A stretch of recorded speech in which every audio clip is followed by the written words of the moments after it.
नमस्कार, AI impact summit 2026 पर आप देख रहे हैं ये खास पेशकश। मैं हूं आपके साथ भावना नायर। आर्टिफिशियल इंटेलिजेंस यानी एआई आज सिर्फ तकनीक की बात नहीं है, बल्कि ये हमारे जीवन, रोजगार, शिक्षा, स्वास्थ्य और शासन को नए सिरे से परिभाषित कर रही है। ऐसे समय में Bharat India AI impact summit 2026 की मेजबानी की तैयारी कर रहा है, जो ग्लोबल साउथ में आयोजित होने वाला पहला वैश्विक एआई शिखर सम्मेलन है। इस समिट का उद्देश्य साफ है, एआई को सुरक्षित, विश्वसनीय और समावेशी बनाना, ताकि इसके लाभ समाज के हर वर्ग तक पहुंच सके। इन्हीं मुद्दों पर चर्चा करने के लिए आज हमारे साथ हैं श्रवंत अलूरू, सीईओ एवाटार एआई। बहुत बहुत स्वागत है अलूरू जी। सबसे पहला सवाल यही कि एआई इम्पैक्ट समिट की मेजबानी भारत करने जा रहा है और ग्लोबल साउथ में पहली बार भारत इस तरीके से लीड कर रहा है। क्या मानते हैं आप, भारत का एआई सफर में ये किस तरीके का टर्निंग पॉइंट हो सकता है? जी बिल्कुल, आपने सही कहा। आई थिंक पहली बार ग्लोबल साउथ की कंट्री होस्ट कर रही है एआई समिट। और मुझे लगता है कि ये एक बहुत ही ऐतिहासिक मोमेंट है, क्योंकि अगर हम माननीय प्रधानमंत्री जी की जो दी गई मार्गदर्शन है विकसित भारत 2047, उस नज़रिए से देखें तो हमें रियलाइजेशन ये होगा कि एआई अगले 10 साल में बहुत इम्पॉर्टेंट भूमिका प्ले करने वाला है।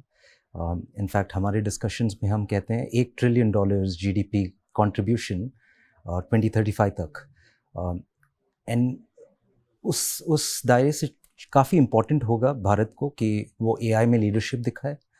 आज के युवा शक्ति जो भारत के पास है, टैलेंट डेंसिटी, उससे क्लियरली एआई ना कि सिर्फ इंडिया के लिए बनाया जा सकता है, बट ग्लोबली बनाया जा सकता है। तो ग्लोबल साउथ में जिस तरीके से भारत एआई में लीड करने जा रहा है, आप क्या मानते हैं कि ग्लोबल साउथ में अभी एआई को लेकर क्या चुनौतियां हैं और Bharat as a AI model में कैसे लीडर बन सकता है ग्लोबल साउथ में? जी, चुनौतियां तो बहुत सारी हैं। कंप्यूट एक चुनौती है, डेटा एक चुनौती है, और फिर इंटेलिजेंस एक चुनौती है। और आप अगर इंडिया एआई मिशन देखें तो उसमें मॉडल्स उस इंटेलिजेंस को टैकल कर रहा है। कंप्यूट, जो कि इतने सारे जीपीयूज हमने अपने सॉवरेन ओनरशिप के साथ एस्टैब्लिश की है, और फिर डेटा आज के तारीख पे हर बार इंक्रीज होता है, but last I saw about 7,000 data sets publicly available हैं, वैलिडेटेड, क्लीन। अब ये कुछ डेटा सेट्स हैं आम नागरिकों के लिए, किसान मान लीजिए आप, बहुत सारे ऐसे डेटा सेट्स हैं, और कुछ हेल्थ और ऐसे इम्पॉर्टेंट टॉपिक्स पे हैं। अब उससे होता ये है कि इंडिया की जो टैलेंट डेंसिटी है आज की तारीख पे, इतने सारे स्टार्टअप्स हैं। अगर आप अटल इनोवेशन मिशन देखें तो 5,000 स्टार्टअप्स तो वही हैं। उनको एक काबिलियत मिलती है कि वो अंडर द प्लम्बिंग, जैसे डेटा, कंप्यूट और एआई के बजाय एक्चुअली सोचे कि इम्पैक्ट कैसे अनलॉक करना है।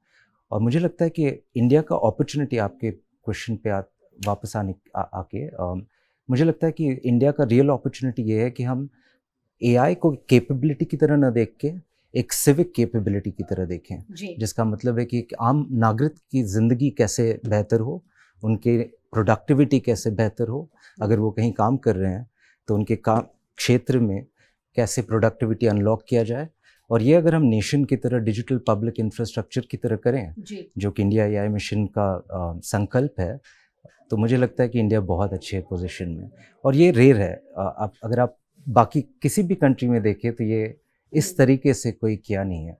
और मुझे लगता है इंडिया ने यूपीआई में, आधार में ऑलरेडी अपना ये काबिलियत ग्लोबल स्तर पर दिखाया है, और मुझे लगता है एआई नेक्स्ट होगा। बिल्कुल, आपने यूपीआई की बात करी तो प्रधानमंत्री नरेंद्र मोदी भी कहते हैं कि जिस तरीके से हमने भारत में एक डिजिटल इंफ्रास्ट्रक्चर खड़ा किया है, अब वक्त आ चला है कि हम इंटेलिजेंस इंफ्रास्ट्रक्चर को भी खड़ा करें। साथ ही आप बात कर रहे हैं स्टार्टअप्स की, तेजी से बढ़ रहा है भारत एआई स्टार्टअप्स में, लेकिन चुनौती यही है कि डेटा को कैसे सुरक्षित किया जाए।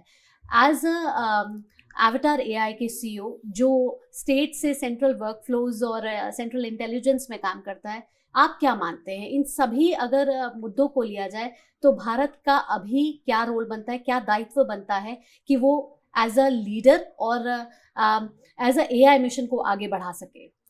जी, I think real opportunity Bharat के पास ये है कि हमारे पास एक पॉपुलेशन है जो कि लार्जेस्ट है वर्ल्ड में, और उस पॉपुलेशन में मैथ्स और साइंस के फाउंडेशंस काफ़ी स्ट्रॉन्ग हैं। तो हमारे पास ऐसी टैलेंट भी है इन हाउस, इंटरनली, जो कि एआई को न समझ सके बल्कि एक्चुअली उसको आगे ले जा पाएँ। जी। अब उस प्लेटफॉर्म पे मुझे लगता है कि भारत का रियल अपॉर्चुनिटी ये होगा कि हम एक्चुअली रियल यूजेबल इंटेलिजेंस, इसका मतलब है कि किसी को अगर एआई के कोडिंग ना पता हो या डेटा का प्रॉब्लम ना पता हो, बट फिर भी अगर वो अपनी ज़िंदगी में, अपने कार्य क्षेत्र में अगर वो एआई को एक मल्टीप्लायर इफेक्ट बना पाएँ कि आज मैं एक दिन में इतना काम कर पाता हूँ, अगर मैं कल एआई का फ़ायदा उठाते हुए 10 गुना कर पाऊँ, तो वो जीडीपी जो है मल्टीप्लायर बहुत स्ट्रॉन्ग होगा। दूसरा, डेटा, आपने बहुत अच्छा क्वेश्चन पूछा। शुरुआत में परफेक्शन एआई में शायद होगा नहीं, हमें शुरुआत करनी पड़ेगी, लेकिन हर यूसेज से, ये जो आप सेंट्रल इंटेलिजेंस की बात कर रहे थे, एआई आज ह्यूमन से सीख सकता है और शुरुआत हो सकती है कि 80% एक्यूरेसी, जिसका मतलब है कि आज मैं अगर वन टाइम्स प्रोडक्टिविटी कर रहा हूँ तो मैं 5 गुना कर पाऊंगा विद 80% एक्यूरेसी, या 5 में से 4 कार्य एआई कर लेगी और एक में मुझे करना पड़ेगा। अगर वैसा कोई शुरुआत करें जो कि परफेक्ट नहीं है जी, बट हर एक यूसेज के साथ डेटा एक्यूमुलेट होगा, और एज ए नेशन अगर ये डिजिटल पब्लिक इंफ्रास्ट्रक्चर पे हो तो डेटा अपना होगा, हमारा कंट्रीब्यूशन होगा उस डेटा को दुनिया के एवरेज लेवल से आगे ले जाने का, और वो डेटा इंटेलिजेंस में कन्वर्ट करने के लिए रेडी होगा। एंड मुझे लगता है वैसे ही जीत होगी। आपने सही कहा, data first, intelligence thereafter, and last I would say trust. आपने एक बहुत इंपॉर्टेंट पॉइंट उठाया भावना जी। एआई में ट्रस्ट बहुत इंपॉर्टेंट है क्योंकि एआई गलतियां कर सकता है। एआई में फाउंडेशनल मॉडल्स कोई भी उठा लीजिए आप, एक्यूरेसी 90x% होगा, जिसका मतलब है कि 100 माइनस 90x% वो गलतियां कर सकता है जी। तो शुरुआत शायद ऐसे करनी पड़ेगी कि हमें मिशन क्रिटिकल कार्यों में ह्यूमन को रखना पड़ेगा, and eventually over time human शायद बड़ी चीज़ें करते रहें, और एआई जो ग्रंट वर्क है, जो रिपीटेटिव वर्क है, वो उनकी प्लेट से हटाता रहे। मुझे फ्यूचर वैसा बनता हुआ दिख रहा है। बिल्कुल। लेकिन अगर बात करें एक आम आदमी की, तो एक आम आदमी आजकल डरा हुआ है एआई से। डरा इसलिए हुआ है कि क्या एआई के आने से, एआई तो पहले से ही है, लेकिन एआई के और विस्तार से क्या नौकरियां कम हो जाएंगी? और साथ ही भारत सरकार हमेशा कह रही है कि एआई तकनीक जो है वो हमारा साथ देने के लिए, नौकरियां कम करने के लिए नहीं है। तो is it like scaling up और स्केलिंग अप? जी, वेरी गुड क्वेश्चन। आज के जॉब्स करंट डेफिनेशन में शायद चैलेंज होंगे, लेकिन इसका मतलब ये नहीं कि ह्यूमन जेन्युइनिटी को एआई रिप्लेस कर देगा। वो मुझे लगता है कि अभी उस लेवल का आर्टिफिशियल जनरल इंटेलिजेंस दिख तो नहीं रहा, मे बी 10 साल बाद। बट आज की तारीख पे रियल अपॉर्चुनिटी ये है कि हम एआई प्लस ह्यूमन को कैसे एक्टिवेट करें, जिसका मतलब है हर ह्यूमन को अपने पुराने दायरों से बाहर निकल के एक नए ओपन माइंडेड अपस्किलिंग जर्नी करनी पड़ेगी। जो कल हम स्कूल में सीखते थे उनमें से काफ़ी कुछ आज एआई कार्य क्षेत्र में कर लेगा, जिसका मतलब है कि एजुकेशन से लेके अपस्किलिंग तक हमें एक और बार रिविजिट करना पड़ेगा अगले 10 सालों में। हाँ, डर लगता है लोगों को क्योंकि वो ब्रेन को चैलेंज कर रहा है इस बार, बॉडी को नहीं, और ब्रेन हमारा पावर रहा है civilisationally. But I think AI plus human will make a human brain superhuman, and मुझे वो फ्यूचर ज़्यादा रियलिस्टिक लगता है। और AI इम्पैक्ट समिट जब आने वाला है तो बहुत सारे देश इसमें अपनी भागीदारी देने वाले हैं। कैसे सभी ये देश मिलकर, जिसमें भारत भी एक लीडर के तौर पर आगे बढ़ता हुआ नजर आ रहा है, प्रधानमंत्री नरेंद्र मोदी का भी ये विजन है, कैसे ये सारे देश मिलकर दुनिया के लिए एक बेहतर AI इकोसिस्टम खड़ा कर सकते हैं? मुझे लगता है AI में भी ऐसी एक अपॉर्चुनिटी आएगा जहाँ पे आम नागरिक की तरह से देखें तो लेट्स थिंक ऑफ अ किसान। अगर किसान को लें, उनको कब बीज सो करना है जी, उस पे वेदर का एक इम्पैक्ट है, और हमारे पास इसरो सैटेलाइट्स हैं जो वेदर का डेटा लेके प्रेडिक्ट कर सकती हैं। अब एक ऐसा इंटेलिजेंस बनाए जिसे हम UAI कहते हैं, यूनाइटेड AI इंटरफेस। ये इंडिया AI मिशन का एक संकल्प है कि सारे मॉडल्स, डेटा, कंप्यूट, इन सबको जोड़ पाएँ और उसको आम नागरिक तक ले जाते वक्त ऐसे सिंप्लीफाई कर पाएँ कि एक किसान अपने गुजराती में एक ऐप से बात कर रहा है कि ये रोप सो करना है मुझे, और कितना टाइम देना चाहिए, ये सही वेदर है क्या, और ये सीड सही है क्या, या कोई और प्लांट बेटर है। अब AI जाएगा, इसरो के सैटेलाइट्स से प्रेडिक्शन करेगा कि यहाँ का वेदर सिचुएशन क्या है, may be ground water levels को देखेगा, ऐसे बहुत सारे डिफरेंट डेटा सोर्सेज को अंडरस्टैंड करेगा और फिर एक जवाब देगा कि ये सही वक्त नहीं है, मे बी ये बीज नहीं, कोई और बीज आप अभी बो दीजिए, आपको ज़्यादा प्रोडक्टिविटी, क्रॉप यील्ड मिलेगा।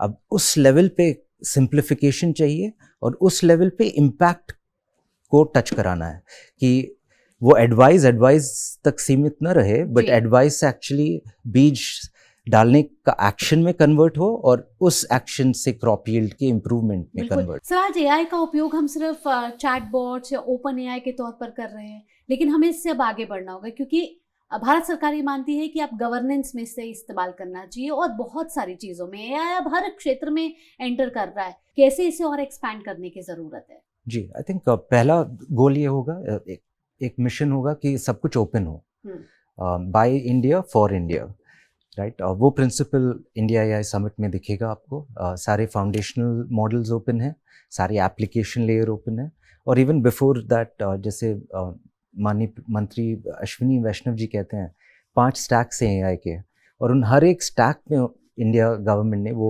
एक संकल्प लिया है, एंड आई थिंक आज बहुत सारे रिजल्ट्स दिख रहे हैं उससे। So I actually think that is the means to democratize, उसके बिना डेमोक्रेटाइज होगा नहीं।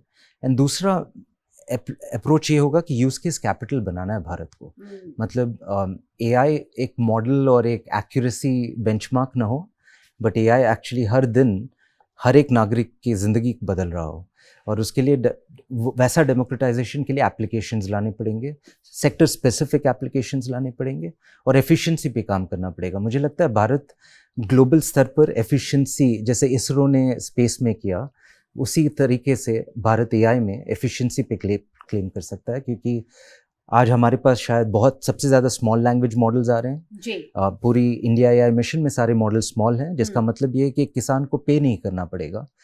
आज आपने बोला चैटबॉट्स, लेकिन उस चैटबॉट्स के लिए ओपन एआई में $200 पर मंथ तक का एक सब्सक्रिप्शन होता है प्रो अकाउंट के लिए।